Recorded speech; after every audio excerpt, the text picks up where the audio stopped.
समाधान समाधान समाधान समाधान समाधान समाधान।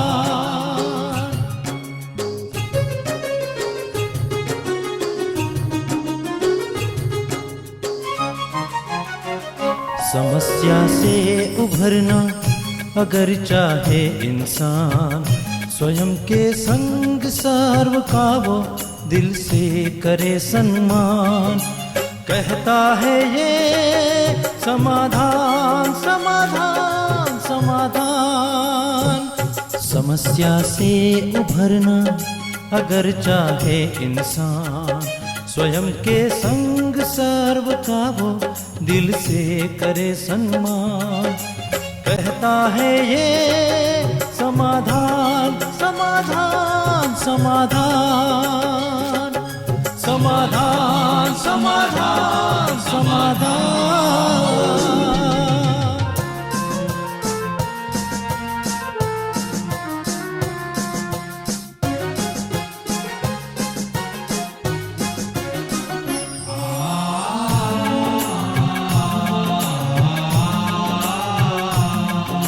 तनाव बन मुटाव की अगन से स्वयं तू संभल ले, है इसी में शांत। दूरियां दरारे मिटाए मन से, जीवन बन जाएगा खुशियों की खान खुशियों की खान।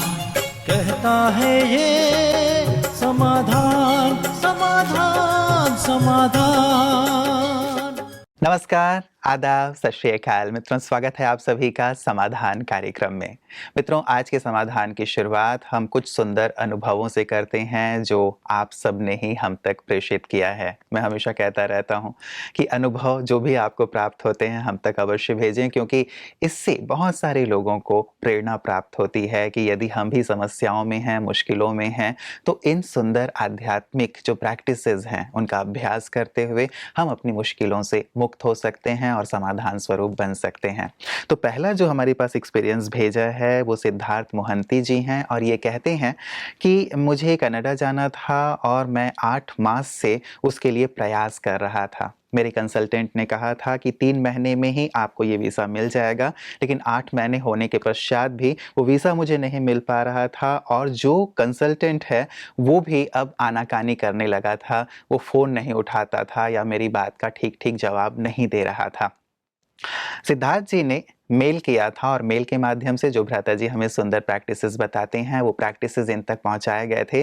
तो इन्होंने अगला मेल हमें भेजा कि 2 दिन ही मैंने वो प्रैक्टिस किए और 2 दिन के बाद ही जो कंसल्टेंट था उसका सामने से ही फ़ोन आया कि हम इस प्रक्रिया को आगे बढ़ाते हैं और बहुत जल्दी ही खुशी का समाचार आपको प्राप्त होगा। ये बात उन्होंने कही और बहुत बहुत शुक्रिया लिखा था कि 2 दिन के अभ्यास से ही 8 मास से जिस चीज़ का मैं इंतज़ार कर रहा था वो कामयाबी मुझे प्राप्त हो गई।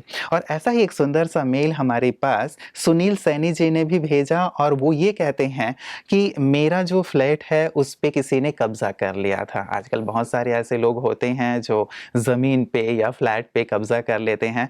इन्होंने भी भ्राता जी को मेल किया था और इन्हें भी कुछ सुंदर प्रैक्टिसेस बताए गए थे। अब ये कहते हैं कि 3 महीने उसमें लगे मुझे, लेकिन 3 महीने के बाद उसी फ्लैट में बैठ करके मैं ये ईमेल लिख रहा हूँ। और उन्होंने बहुत बहुत शुक्रिया अदा किया है भ्राता जी का, परमात्मा का और साथ ही समाधान कार्यक्रम का और आप सबकी दुआओं और सहयोग का भी। तो कितना अच्छा लगता है मित्रों जब ऐसे सुंदर अनुभव हमें प्राप्त होते हैं जिसके जो ऐसा लगता है कि असंभव सा था, नहीं हो पा रहा है, कहीं अटक सा गया है और कुछ अच्छे अभ्यास किए जाते हैं और कार्य बन जाता है। हमारी तो हमेशा शुभकामना रहती है कि आपके भी जो भी बिगड़े हुए काम हैं जल्दी से जल्दी बन जाएं। काम बिगड़े ही ना, ऐसी शुभकामना रहती है, लेकिन यदि बिगड़ गए हैं कुछ अभ्यास के द्वारा जल्दी से बन जाएं, ऐसी शुभकामना रहती है। ऐसी शुभकामना के साथ आज के समाधान की शुरुआत करते हैं। भ्राता जी का स्वागत करते हैं। भ्राता जी बहुत बहुत स्वागत है आपका। शुक्रिया। और बहुत बहुत इन सब की तरफ से आपको बधाई भी और शुक्रिया भी जिन्होंने अच्छे अभ्यास किए जो आप हमेशा बताते हैं और सफलता अर्जित की। ये तो इनका भाग्य है कि बहुत जल्दी इनको सफलता मिली जी। ऐसा बहुत केसेस सामने आ रहे हैं कि लाइलाज मनुष्य सोचता है इसके लिए करें क्या, संसार में कोई इसका समाधान है भी या नहीं, क्या जी। होगा अब हमारे साथ, हम्म, हमें मरना पड़ेगा, हम बिल्कुल डूब जाएंगे, नष्ट हो जाएंगे, सुसाइड करेंगे, क्या करेंगे हम। और योग अभ्यास से, मास्टर सर्वशक्तिवान की अनुभूति से समस्याएं सुलझती हुई नजर आती हैं और सुलझ जाती हैं तो लोग सचमुच, हम्म, करने वाला तो ऊपर बैठा है, जी हम तो जी। केवल मार्ग दिखाते हैं और प्रभु कृपा उन पर हो जाती है हम्म, और समस्याओं से मुक्त हो जाते हैं। बस मैं तो इतना ही कहूंगा सबको कि पुण्य कर्मों के खाता बढ़ाने की सबको बहुत जरूरत है। कहीं ना कहीं पाप विघ्नों का जिम्मेदार रहता है। कई लोगों को ये पता नहीं चलता कि वो पाप कर रहे हैं क्या सचमुच। तो कर्मों की सूक्ष्म गति को पहचान कर जी। पाप कर्मों से मुक्त होकर पुण्यों का खाता जमा करना चाहिए। और फिर ये मानना ही पड़ेगा, और 2-4 साल में तो सारे संसार को मानना पड़ेगा कि आध्यात्म शक्ति ही सभी समस्याओं का समाधान है। परमात्मा से कनेक्शन जोड़ने से ही हम सुखी हो सकते हैं, और जब तक उसका ज्ञान हम नहीं लेंगे तो समस्याओं में उलझते ही जाएंगे।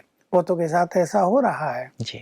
बिजनेस है, घर में भी है, बीमारियां भी हैं, सब में एक साथ विघ्न आ रहे हैं। तो बहुत अच्छी साधनाओं की जरूरत है, अपने को संभालने की जरूरत है। मैं तो ये कहूँगा कि धैर्यवत होने की भी बहुत जरूरत है। मैंने शायद पहले भी सुनाया था, किसी बहन का फोन आया, कल फिर आया, 5-6 दिन पहले आया था, कल फिर आया, मेरा 1.5 मास का बच्चा दूध नहीं पीता है, अब ये प्रॉब्लम होने लगी है। मैं बहुत दुखी, कल तो हुआ, मैं बहुत दुखी हो गई, उसको देखती हूँ और दुख ही दुख होता है।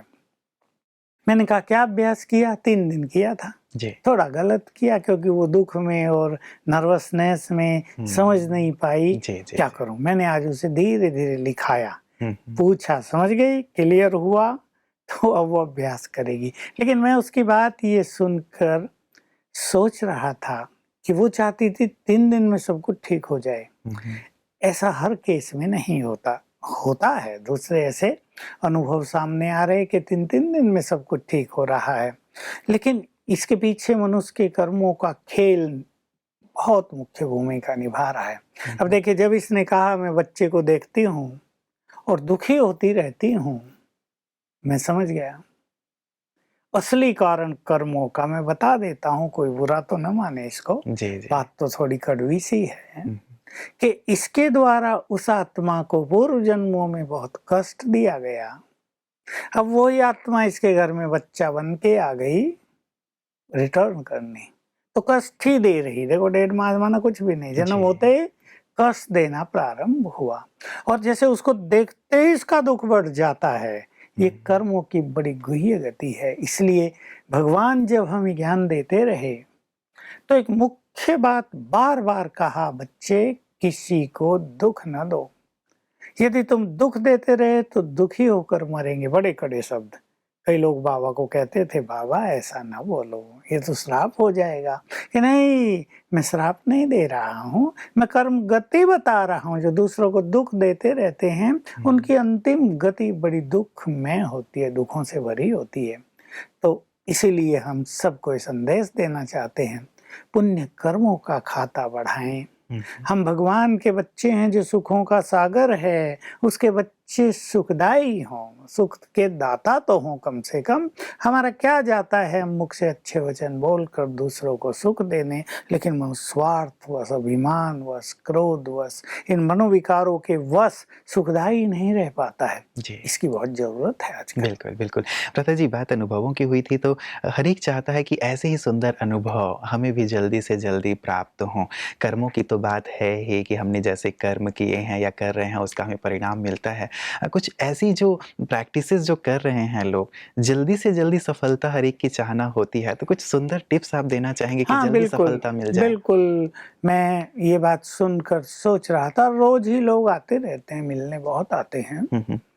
तो अगर किसी मनुष्य का चित्त निर्मल हो जाए, अगर वो अपने विचारों को शुद्ध कर ले, और जी। जो ये मन में ईर्ष्या, द्वेष, नफरत, ये जो गंदगी भर ली है ना, जी, जी। जिसने मनुष्य को आंतरिक परेशानी दी है, उससे यदि मनुष्य मुक्त रहना सीख ले जैसे मैं उदाहरण दूं, एक बहन ने फोन किया, मेरा लड़का रात फोन था, देर रात को आया। मैंने कहा अरे भैया आज क्यों किया अपडेट? कि नहीं मुझे वो बहुत तंग कर रहा है। मैंने कहा कौन? मेरा लड़का बैठा है, बीएससी कर ली है, अब बहुत ही तंग करता है, मैं अति परेशान रहती हूँ। जब मैंने सुना मैं बहुत परेशान हूँ, मुझे शिव बाबा की बात याद आई है। भगवान वाच कि बच्चे तुम परेशान न हो, अपनी श्रेष्ठ शान में रहो, तुम बहुत बड़े हो, तुम बहुत महान हो। कोई दूसरा तुमसे कैसा व्यवहार कर रहा, तुम अपने श्रेष्ठ स्वमान को न छोड़ो। मैंने उसको इस पर बात की कि अपने श्रेष्ठ स्वमान में स्थित हो जाओ, तब ये बच्चा भी ठीक होगा। बच्चे भी हिसाब किताब लेने आए हैं, जैसे हम कर्मों की बात कर रहे थे। कहा वो बस मुझे ही तंग करने में लगा हुआ है, बाकी सबसे ठीक रहता है। अभी मेरे पास बैठा है, बात कराऊं? मैंने कहा अच्छा करा दो। उसने की नहीं है, मैं नहीं करूंगा बात। ऐसे मैं भी सुन रहा फोन पर उसकी आवाज, मैं नहीं करूंगा बातचीत।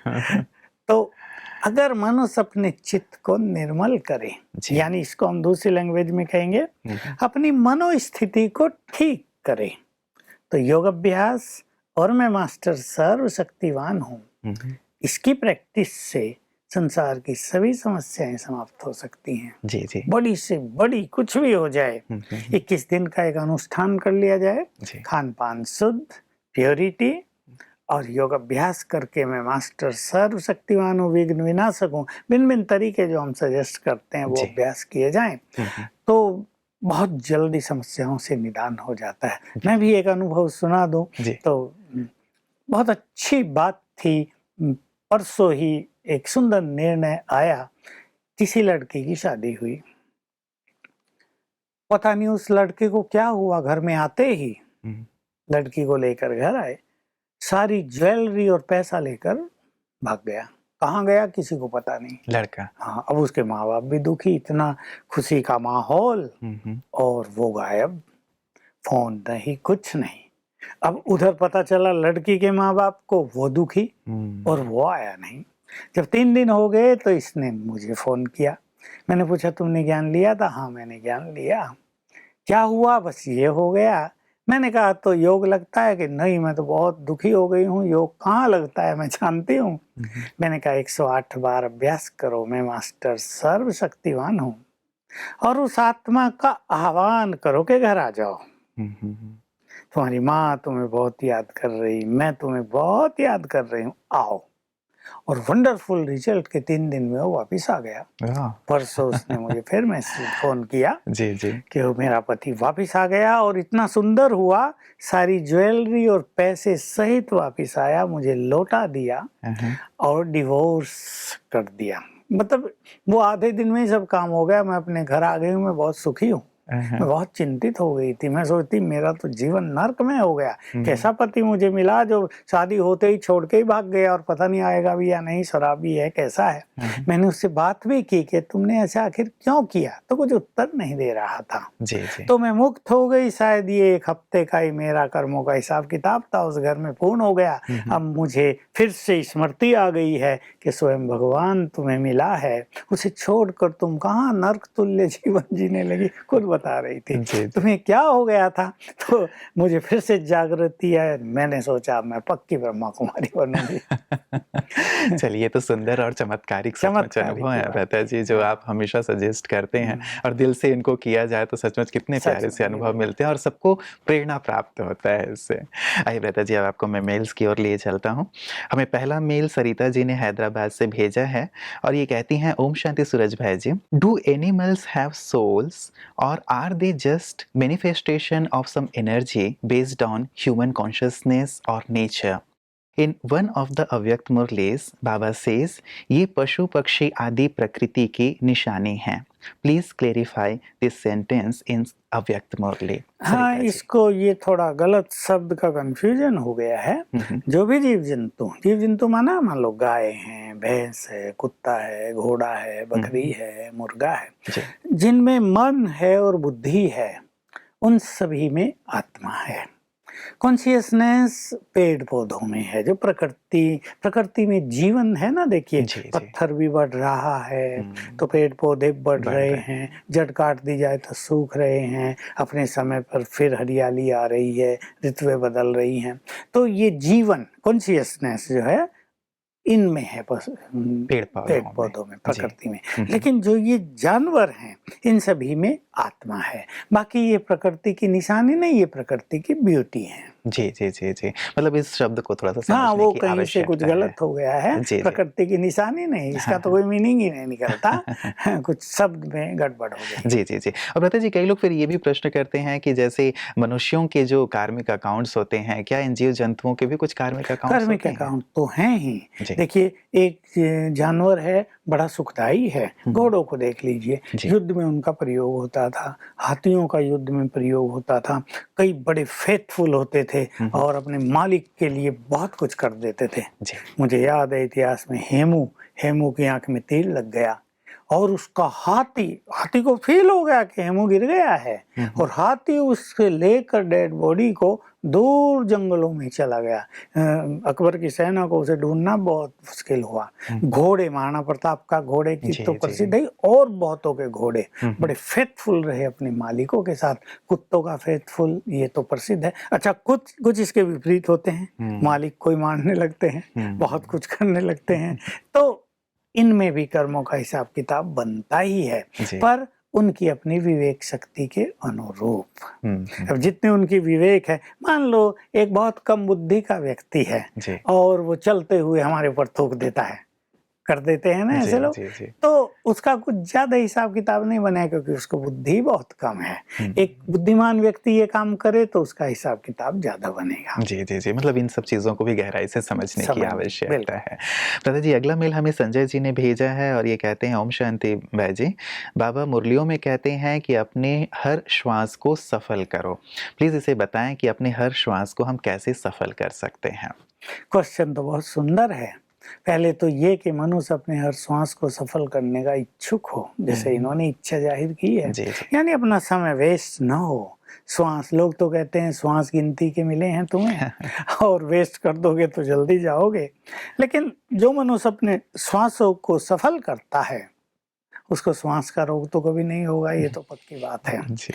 और उसको जीवन में सफलता भी बहुत ज्यादा मिलेगी। इसलिए एक बुद्धिमान व्यक्ति को और उस व्यक्ति को जो हर कदम पे सफलता का स्वाद चखना चाहता है, उससे श्वासों को सफल करना ही चाहिए। स्टूडेंट है तो उसको अपनी पढ़ाई में, बिजनेसमैन है तो बिजनेस की सफलता में, जीवन को श्रेष्ठ बनाना है तो श्रेष्ठ कर्मों में, गृहिणी है तो अपने घर को अच्छी तरह संभालने में। ऐसे नहीं गंदगी पड़ी और वो सोई हुई है तो उसके श्वास व्यर्थ जा रहे हैं। जो लोग चिंताओं में जीवन व्यतीत कर रहे हैं, बिना मतलब परेशान रह रहे हैं, उनके श्वास व्यर्थ जा रहे हैं। और शिव बाबा ने, बाबा हम ईश्वर को कहते हैं, उसने तो हमें श्वासों श्वास मेरे से नाता जोड़े रखो, अपनी बुद्धि को मेरे स्वरूप पर स्थिर रखो, अर्थात मेरी याद में मग्न रहो, ये आदेश दिया है। तो जो ज्ञानवान लोग हैं उन्हें अपने श्वासों को पुण्य कर्म करने में, योग युक्त होने में, ईश्वरीय सेवा करने में, ईश्वरीय ज्ञान की स्टडी करने में सफल करना चाहिए। कहाँ सफल नहीं होता? पर चिंतन में, दूसरे के अवगुण देखने में, इधर उधर की बातें करते रहने में, कुछ गलत कार्यों में प्रवृत्त होने में हमारे श्वास निष्फल जाते हैं। जी। तो इसका ये ध्यान रखेंगे और पुरुषार्थ का एक सुंदर प्लान बना लें। जिस प्लान को इन्हें फॉलो करना है तो हर श्वास सफल होता रहेगा। बाकी इसका मतलब ये नहीं कि हम इतने टेंस हो जाएं कि एक एक श्वास को देखने लगें कि वो कहाँ जा रहा है, जैसे लोग उसमें क्या चल ध्यान रहा भी है। शायद श्वासों पे हाँ, करते श्वासों पे करते हैं। इसकी जरूरत नहीं, इसको बहुत नेचुरल बना दें जी, कि जी। हम बहुत अच्छे कार्य कर रहे हैं और हमारे श्वास सेकंड सेकंड सफल हो रहा है। जी, जी। मतलब पुण्य कर्म में लगे रहें और परमात्मा से योग युक्त रहने का पूरा प्रयास करें। भ्राता जी, अभिमन्यु का अगला मेल है। ये कहते हैं कि ओम शांति भ्राता जी, मैं एक कुमार हूँ और 2012 से ज्ञान में हूँ। मैं पढ़ाई करते हुए ही मैंने ये निश्चय कर लिया था कि मुझे ईश्वरीय सेवा में जाना है, जैसे हमारी शायद बात हो रही है। अब मेरी पढ़ाई पूरी हो चुकी है, मैं ईश्वरीय सेवा कर रहा हूँ। मेरा एक और भाई है जो इंजीनियरिंग कर रहा है और आर्थिक स्थिति से हमारा घर जो है संपन्न है, संयुक्त परिवार भी है, इसीलिए माता-पिता की देखभाल की भी कोई समस्या नहीं है। अब मैं ये चाहता हूँ कि मैं अपने जीवन को ईश्वरीय सेवा में समर्पित कर दूं। कृपया बताएं कि मैं क्या ऐसा पुरुषार्थ करूं ताकि मेरे परिवार वाले सहज रूप से मुझे छुट्टी दे दें। देखिए, परिवार वालों का जहाँ तक प्रश्न है, माता-पिता तो अपने बच्चों को कैसा देखना चाहते हैं, वो तो सब परिचित हैं। जी। अब एक ओर माता-पिता की इच्छा है, दूसरी ओर इनके अंदर से उठने वाली ये तीव्र भावनाएँ हैं। और ये भावना उसके अंदर से उठती है जिसने पूर्व जन्मों में भक्ति करते हुए भगवान से वायदे किए हैं, हे प्रभु, जब आप इस धरा पर आओगे, हम अपना सर्वस्व आप पर न्यौछावर कर देंगे।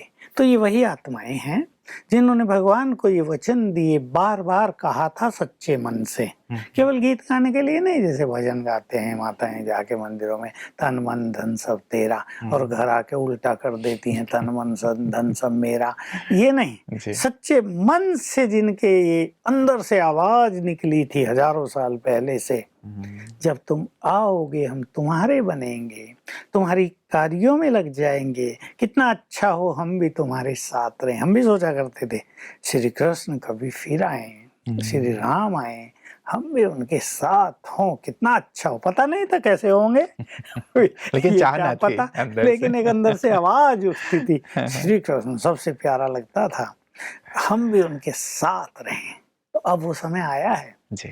जब भगवान अपने दिव्य कार्य इस धरती पर कर रहा है, तो जिन्होंने भक्ति में वो प्रतिज्ञाएं की थी, अब उनके अंदर से वो जागृत आ रहे हैं, उनका सबकॉन्शियस माइंड उन चीजों को एक्टिवेट कर रहा है और उनको ये गुड फीलिंग हो रही है, हम समर्पित हो जाएं भगवान के कार्यों में। नहीं तो आजकल के युवक, हम सब जानते हैं, कोई तो किस राह पे जा रहा, कोई किस राह पे, कोई अच्छी राहों पर चल रहे हैं, लेकिन इनकी राह सर्वश्रेष्ठ।